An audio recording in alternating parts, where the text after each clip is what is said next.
Praise the lord. మన ప్రభువైన యేసుక్రీస్తు అతి శ్రేష్టమైన నామంలో అనుదిన దైవ కృపా కార్యక్రమం ద్వారా ఈ దినం దేవుని మాటలు వింటున్న దేవుని బిడలు ఆత్మీయులైన మీ అందరికీ ప్రత్యేకమైన వందనాలు తెలియపరుస్తూ ఉన్నాం. ఈ మాటలు వింటున్న మీకు ఆయన ఉన్నతమైన క్షేమాన్ని అనుగ్రహించునుగాక. ఈ దినాన దేవుణ్ణి ఆరాధిస్తున్న బిడ్డలందరూ కూడా దేవుని నామాన్ని రుచిచూచి ఎరిగిన వారే. మరి ఈ భూలోకంలో దేవుని నామాన్ని ఎంతమంది రుచిచూచి తెలుసుకున్నారో అది దేవునికి మాత్రమే తెలుసు. అసలు దేవుణ్ణి రుచి చూడడం అంటే ఏంటి అంటే దేవుని ఎడల మనకున్న ప్రేమను కనపరచడమే. 1 యోహాను పత్రిక 4వ అధ్యాయం 8-9 వాక్యాల్లో దేవుడు ప్రేమాస్వరూపి, ప్రేమ లేనివాడు దేవుని ఎరుగడు అని రాయబడి ఉంది. ఆయన ప్రేమ కలిగిన దేవుడు గనుకే ఈ దినాన ఆయన మనల్ని అందరినీ ఎరిగి ఉన్నాడు. మరి మనమందరము కూడా ప్రేమ కలిగి ఉంటేనే ఆయన్ని ఎరగగలుగుతాం. మరి ప్రేమ స్వరూపి అయిన దేవుడు మనల్ని ఎంతగా ప్రేమించాడంటే మనం ఆయనలో జీవించేటట్లు, ఆయనతో జీవించేటట్లు దేవుడు తన యొక్క అద్వితీయ కుమారుడైన యేసయ్యను ఈ లోకానికి పంపించాడు. ఆ రీతిగా మన ఎడల ఉన్న ప్రేమను దేవుడు వ్యక్తపరిచాడు. మరి ఆయన ప్రేమాస్వరూపి అయి ఉన్నాడు అని ఆ మాటను వింటున్న మనమందరము కూడా ఒకసారి హృదయంలో ప్రశ్న వేసుకోవాలి. దేవుడు ప్రేమాస్వరూపి అయి ఉన్నాడు కదా, మరి నేను అలాంటి ప్రేమను నా జీవితంలో కలిగి ఉన్నానా? నన్ను సృష్టించిన నా దేవుని ప్రేమను నా కుటుంబంలో, నా సంఘంలో, నా సమాజంలో నేను కలిగి ఉన్నానా అని ఎవరికి వాళ్ళు ప్రశ్న వేసుకోవాలి. ప్రియ దేవుని బిడ్డలారా, దేవుడు ప్రేమ కలిగిన దేవుడు, ప్రేమాస్వరూపి అని ఇతరులకు చెప్పడం కాదు గాని ఆయన్ని మనం ప్రేమిస్తున్నామని ఆయన ఎడల మనకున్న ప్రేమను మన క్రియల ద్వారా, మాటల ద్వారా వ్యక్తపరచాలి. మరి ఈ దినాన మనం జీవిస్తున్నామంటే యేసయ్య శిలువలో మన ఎడల చూపిన ప్రేమను బట్టే జీవిస్తూ ఉన్నాం. మరి దేవుణ్ణి ప్రేమిస్తున్నామని చెప్పుకుంటున్న ప్రతి ఒక్కరూ దేవుని ఆజ్ఞల ప్రకారం నడుచుకోవాలి. దేవుని యొక్క ఆజ్ఞలను గైకొనడమే మనం దేవుణ్ణి ప్రేమించడం. అందుకే దేవుడు అంటాడు ద్వితీయోపదేశకాండం 6వ అధ్యాయం 5-6 వచనాల్లో, నీ పూర్ణ హృదయముతోనూ, నీ పూర్ణ ఆత్మతోనూ, నీ పూర్ణ శక్తితోనూ నీ దేవుడైన యెహోవాను ప్రేమింపవలెను అని. నేడు నేను నీకు ఆజ్ఞాపించుచున్న ఈ మాటలు నీ హృదయంలో ఉండాలి అని దేవుడు కోరుకుంటూ ఉన్నాడు.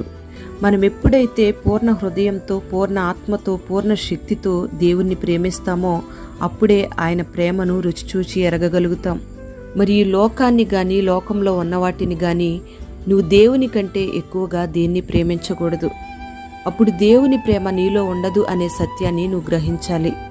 దేవుని ప్రేమ నీలో ఉండాలి, నువ్వు కూడా దేవుణ్ణి ప్రేమిస్తూనే ఉండాలి. అప్పుడే దేవుడు తన యొక్క ప్రేమను నీలో స్థిరపరిచి నిన్ను బహుగా ఫలింపచేస్తాడు. అప్పుడే అనేకులను ప్రేమించే మనసును దేవుడిని కలుగు చేస్తాడు. దేవుడు సీనాయి కొండ మీద మోషేతో మాట్లాడటం చాలించిన తరువాత ఆయన యొక్క శాసనాలు కలిగిన 2 రాతి పలకలను, దేవుని యొక్క వ్రేలుతో రాయబడిన రాతి పలకలను మోషేకిచ్చాడు. దానిలో మొదటి 4 ఆజ్ఞలను మనం గమనిస్తే అవి దేవునికి సంబంధించినవి. మిగిలిన 6 ఆజ్ఞలు కూడా ఈ లోకంలో మనుషులమైన మనమందరము కూడా మన పొరుగువారిని ఎలా ప్రేమించాలో, పొరుగువానితో ఎలా నడుచుకోవాలో దేవుడు తెలియపరిచాడు. మరి ఈ 6 ఆజ్ఞల ద్వారా మనం దేవుణ్ణి ప్రేమిస్తున్నామని క్రియల్లో వ్యక్తపరచాలి. ప్రియ దేవుని బిడ్డలారా, దేవుడిచ్చిన 10 ఆజ్ఞలలో కూడా ప్రధానమైన అంశం ఏంటంటే నీ దేవుడైన యెహోవాను నువ్వు పూర్ణమైన ఆత్మతో, పూర్ణ సత్యముతో, పూర్ణ వివేకముతో, పూర్ణ బలముతో ప్రేమించాలి అని. రెండవదిగా నిన్ను వలె నీ పొరుగువారిని ప్రేమించాలి అని. మరి మనం ఎప్పుడైతే దేవుని మాటకు లోబడి దేవునికి విధేయులమై ఆయన ఆజ్ఞల ప్రకారం నడుచుకుని ఆయన్ని సంతోష పెడతామో, క్రియల ద్వారా దేవుని ఎడల ఉన్న ప్రేమను అనేకులకు మనం వ్యక్తపరుస్తామో అప్పుడే మనం దేవుని ప్రేమను ప్రతి దినము, ప్రతి క్షణము జీవించినంత కాలం రుచి చూస్తూనే ఉంటాం. ఒక ఆహార పదార్థాన్ని మనం రుచి చూసి భుజించినప్పుడు దాన్ని మరలా మరలా రుచి చూడాలనిపిస్తుంది.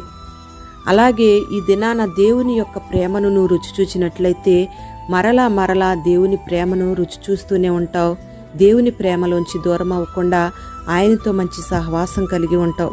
ప్రియ దేవుని బిడ్డ, ఒకవేళ ఎంతవరకు నువ్వు దేవుని మాటకు లోబడకుండా ఉంటే నా హృదయాన్ని నీ ఆజ్ఞల మార్గంలో నడిపించేయా అని దేవుని యొక్క సహాయాన్ని నువ్వు కోరుకొని ప్రార్థించినట్లయితే దేవుడు నిశ్చయముగా నిన్ను ఆశీర్వదిస్తాడు. మరి అట్టి కృప ఈ దినాన దేవుడు నీకు అనుగ్రహించునుగాక. ప్రార్థన.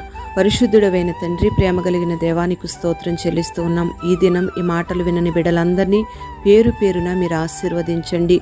నీలో ఉన్న ప్రేమను నీ బిడ్డలందరూ రుచి చూచి తెలుసుకున్నట్లుగా మీరు సహాయము చేయండి. పూర్ణ మనస్సుతో, పూర్ణ బలముతో, పూర్ణ ఆత్మతో, పూర్ణ వివేకముతో నిన్ను ప్రేమించే మనస్సును, పొరుగువారిని ప్రేమించే మనస్సును నీ బిడ్డలందరికీ మీరు దయచేయండి. నీ ప్రేమలో ఉన్న రుచిని తెలుసుకొని నీ బిడ్డలు నిన్ను విడవకుండా నిన్ను వెంబడించే కృపను కలుగు చేసి క్రియల ద్వారా నీ బిడ్డలకు నీ ఎడల ఉన్న ప్రేమను వ్యక్తపరిచేటట్లుగా మీరు సహాయము చేసి నీ బిడ్డలందరినీ పేరు పేరున దీవించమని, అట్టి కృపతో నీ బిడ్డలను బలపరచమని యేసు నామములో అడిగి వేడుకుంటున్నాము తండ్రి. ఆమేన్.